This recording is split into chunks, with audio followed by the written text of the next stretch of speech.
lahat ng duming yun, umaakyat po siya, kumakatok siya doon sa wall ng large intestine. Eh dahil dumi nga siya, toxin siya, it can affect the surrounding wall at sabi ko kanina, it can result in abnormal yung cell duplication. Doon na, magsisimula yan, maliit na polyp lang, tapos yung polyp lalaki, hanggang ito ay magiging tumor na. Ang isa sa ginagawa ng mga doktor, sana tanggalin yung bukol, pero may pagkaminsan kasi, kung halimbawa nagputol yung doktor ng isang dangkal, at may pagkaminsan hindi na mapagdugsong yung pinutol dito tsaka pinutol dito, hindi na maipagdikit dahil medyo mahaba yung natanggal. Ang ginagawa ng doktor o ng siruhano, inilalabas ngayon yung butas dito sa may tiyan. Tapos yung pinutol, tinatanggal na, yung puwitan, sinasarado. Ang tawag na ngayon doon, colostomy bag.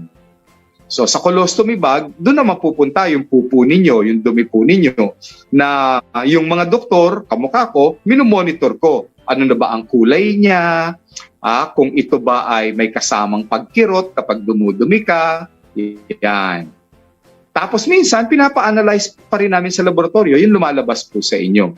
Now, there are doctors who will tell you, bukod sa surgery, kailangan natin ng chemo and radiation. Dito yung mga pasyenteng lumalapit sa akin, pinapayuhan ko na samahan ngayon nila ng nutrisyon. First of all, dahil ito ay lifestyle condition, napakaganda na babaguhin ang kanilang mga nakakain o nakaugaliang kainin. Talagang kailangan natin napakaraming mga gulay, about 70%, iba't ibang kulay, may berde, may dark green. Pagkatapos, kailangan ng ehersisyo. Kung may bisyo man kayo, gaya ng paninigarilyo o alak, talaga lalayo na po kayo diyan.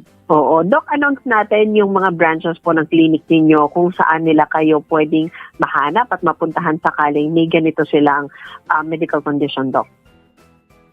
Thank you. Kabubukas lang natin for those of you na ka-friend ko sa Facebook, kamukha nila Mrs. Sanchez, pagaling po kayo dyan. Siya ang mother naman ni Oya.